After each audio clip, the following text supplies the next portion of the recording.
नमस्कार, स्वागत है आप सभी लोगों का स्टडी ग्लोस पर। दोस्तों, हम लोग इंटरनेशनल रिलेशंस को पढ़ते हैं और मैं दीपक इंदौरा आप लोगों को ये सारे जितने भी ये उथल पुथल चलते हैं ये मैं आप लोगों को पढ़ाता हूं। हमारे देश के अंदर बहुत सारे लोगों को ये शिकायत थी कि पाकिस्तान का नामो निशान क्यों नहीं मिटा दिया गया। जिस समय ऑपरेशन सिंदूर हुआ उस समय बहुत से लोग ये कहा करते थे कि जब पाकिस्तान के साथ में झड़प हुई है तो फिर आगे कार्रवाई क्यों नहीं हुई। हमने पाकिस्तान से पीओके क्यों नहीं ले लिया, हमने पाकिस्तान के लाहौर इस्लामाबाद पर हमला क्यों नहीं किया, हम केवल और केवल इतना छोटा सा एक हमला करके वापस से क्यों आ गए। ऐसी शिकायतें हमारे देश के अंदर बहुत सारे लोगों को थी। शुरुआत में हम लोगों को भी होती थी कि यार केवल आतंकवादी ठिकाने हमने उड़ाए, हमारे पास में मौका था, हम पाकिस्तान में घुसकर जो है मार कर सकते थे, पीओके आ सकता था। ऐसे बहुत सारे सवाल हमारे मन में थे। लेकिन बात यह है कि आज जाकर हमको ये वाकई में सही लगता है कि भारत ने उस समय जो भी स्टेप लिया, लिमिटेड एक स्टेप लिया, वो सही था। क्योंकि उस समय अगर हम लोग इतना एग्रेसिवली आगे बढ़ते तो आज इंटरनेशनल जियोपॉलिटिक्स के अंदर भारत का अस्तित्व इतना बड़ा नहीं हो पाता। क्योंकि आज हम लोग अमेरिका से नहीं जीत पाते, आज इजराइल हम लोग विजिट नहीं कर पाते, कैनेडियन जो पीएम है वो भारत के अंदर नहीं आ पाते। क्यों? कि भारत जो है वो युद्ध में उलझ जाता। भारत जो है अपने आप को और फर्निश करने के अंदर, क्योंकि भारत तो बैकफुट पे आता, बहुत पैसा खर्च होता, हम लोग इस पोजीशन पर नहीं आ पाते। आज जिस तरीके से आप देखते हैं कि फ्रांस के साथ में हमने डील की है, इमैनुअल मैक्रों भारत के अंदर आए, भारत के अंदर एक नया ही पॉडकास्ट का एक सिलसिला शुरू हो गया। आप समझ सकते हैं कि पूरे विश्व के अंदर से पहला जो पॉडकास्टर इंडिया का बना, जिसने इमैनुअल मैक्रों के साथ में ये किया, तो भारत के लिए गर्व की बात है। आज हम लोग ये पॉसिबल इसीलिए हुआ है कि ऑपरेशन सिंदूर को हमने ज्यादा आगे तक नहीं बढ़ाया, वैसे चल रहा है अभी, लेकिन अब उसकी बारी आ चुकी है।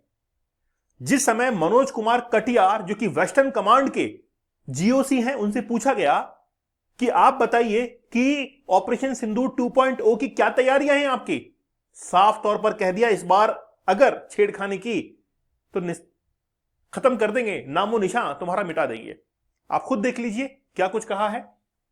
They will be forced to accept defeat, army commander warns Pakistan nuclear rhetoric won't save it next time. बात यह है कि जिस तरीके से ये सब कुछ हुआ, आप देखिए कि नो मोर न्यूक्लियर ब्लफ्स, हमारे ऊपर जो न्यूक्लियर धमकियां जो तुम लोग दे रहे थे, अब वो ब्लफ हमारे ऊपर नहीं चलेंगे।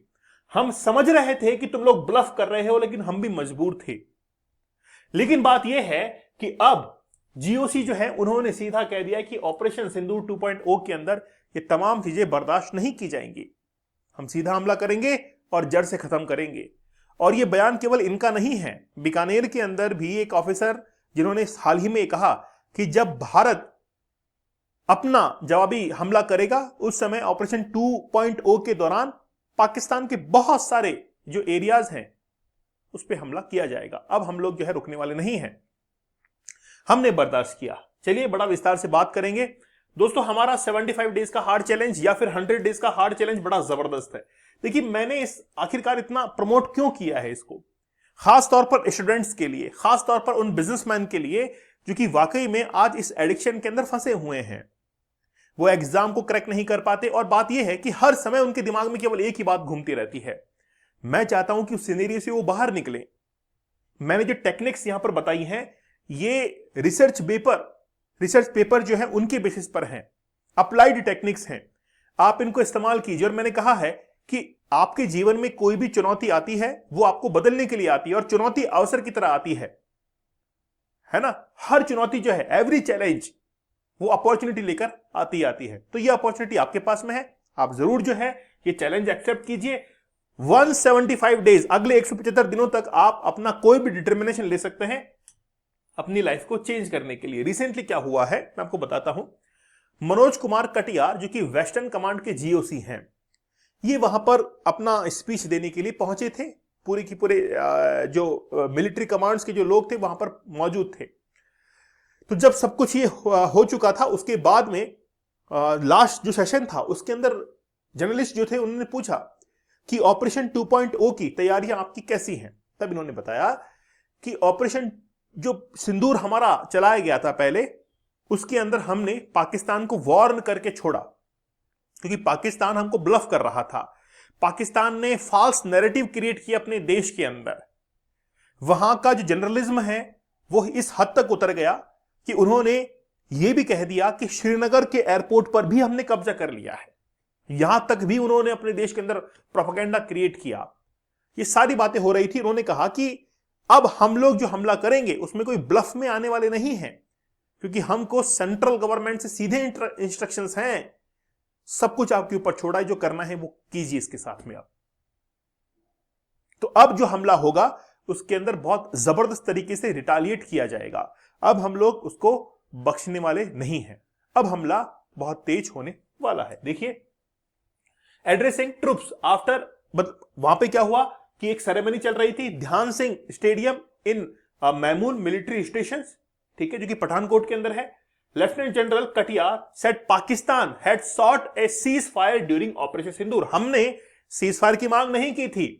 जिस बात को लेकर ट्रंप अब तक चिल्ला रहा है, उसके गाल सूज चुके हैं, उसकी जबान सूज चुकी है कि ऑपरेशन सिंदूर के दौरान सीज फायर अमेरिका ने कराया, अमेरिका ने कराया। अब भी वो खुद की ही पार्लियामेंट के अंदर ये बात बोलता है कि भाई हमने सीज फायर करवाया। लेकिन पाकिस्तान, और जब इंडिया से कहा कि भाई इंडिया इस बात को कहे कि ट्रंप ने करवाया था, तो इंडिया ने पार्लियामेंट के अंदर ही मना कर दिया कि नहीं नहीं नहीं, कोई ट्रंप नहीं था, किसी ट्रंप का फोन हमारे पास में नहीं आया था, पाकिस्तान का फोन हमारे पास में आया सीज फायर करने के लिए ऑपरेशन सिंदूर के दौरान। और साथ ही में न्यूक्लियर थ्रेट भी दिया कि अगर सीज फायर नहीं किया तो हम लोग क्या करेंगे, न्यूक्लियर हमला करेंगे। दोनों बातें इसके अंदर है, हम भी डूबेंगे सनम, तुम्हें भी ले डूबेंगे, इस तरीके से। तो पाकिस्तान ने कहा भाई गुरुओं माफ करो, सीज फायर कर लो इसको, हमारे पास में एक ही तो हथियार है, न्यूक्लियर थ्रेट हम लोग दे सकते हैं, बस वो तुमको दे रहे हैं। अगर ऑपरेशन सिंदूर नहीं रोका तो हम न्यूक्लियर बॉम्ब चलाएंगे, क्योंकि हमारे पास सामान नहीं है, अब क्या ही करें हम, है ना, ठीक है।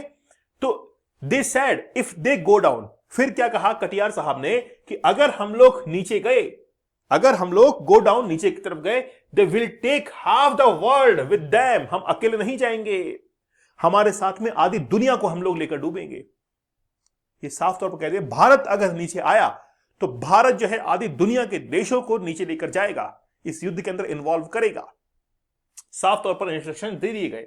साथ ही के अंदर पाकिस्तान ने रिपीटेडली यूज किया है टेररिज्म को, टेररिस्ट आउटफिट्स को इंडिया के अंदर, और साथ ही के अंदर वॉर लाइक सिचुएशंस बार बार क्रिएट किए हैं, और हम लोग उन कंडीशंस को हैंडल करने के लिए बतौर तैयार हैं, विथ वेपन्स के साथ में तैयार हैं, ठीक है। साथ ही के अंदर Islamabad had mislead it's on people. देखिए क्या कहा पाकिस्तान ने, कहा था कि हम ये जो जीत दर्ज की गई है, ये जो जीत दर्ज की गई है 10 मई 2025 को अपने बच्चों की टेक्स्ट बुक्स के अंदर सुनहरे अक्षरों के अंदर लिखेंगे। ये तो पाकिस्तान ने फॉल्स नैरेटिव क्रिएट किया, मिसलीड किया अपने ही लोगों को, और वो सड़कों पर आकर जश्न मना रहे हैं। साथ ही के अंदर false narrative of victory and media propaganda, media ने प्रोपेगेंडा क्रिएट कर दिया, हम जीत गए हैं, उनकी क्या हिम्मत थी, है ना, इस तरीके से। मतलब बात यह है, कुल मिलाकर अपने देश को बेवकूफ बनाया, अपने देश के लोगों को बेवकूफ बनाया।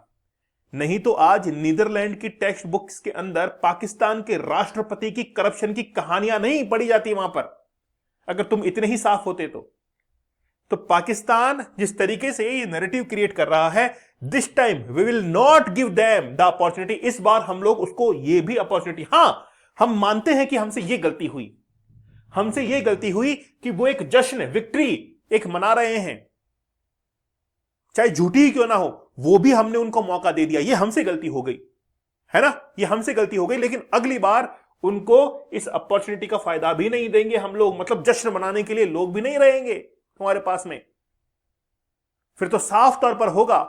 इस बार तो फिर भी हमने सबूत दिए कि जिन भी ठिकानों पर हमने हमले किए, देखिए ये देख सकते हैं आप, बिल्कुल फेक न्यूज, ये कह रहे हैं कि पाकिस्तान एयरफोर्स ने श्रीनगर जो है एयरबेस को अपने कब्जे में ले लिया है। इस तरीके से फास्ट नैरेटिव न्यूज़पेपर्स के अंदर प्रोपेगेंडा जो है वो क्रिएट किए गए। लेकिन जहां जहां हमने हमले किए वहां वहां पर वो आतंकवादी ठिकाने थे। लेकिन इस बार हम लोग ये काम नहीं करेंगे, सीधा ही हमला करेंगे। तो ये साफ तौर पर क्लियर कर दिया है और ये मैसेज जो है वो पाकिस्तान के इंटेलिजेंस के पास में ऑलरेडी पहुंच चुका है। ठीक है, तो अब भारत के अंदर रहने वाले जो लोग हैं वो अपने जहन से इस बात को निकाल दें कि भारत को उस समय हमला कर देना चाहिए था। एक लिमिटेड एक हमारी तरफ से हमला था वो, क्योंकि इन टारगेट्स के ऊपर था, और अब अगर हुआ तो फिर वो कंट्रोल में नहीं होगा। आपका क्या मानना है? क्या भारत ने जो किया उस समय वो बिल्कुल सही था या गलत था? आप बताइए कमेंट सेक्शन के अंदर। दोस्तों, डीप वर्क मतलब काम करने का तरीका अपना होता है।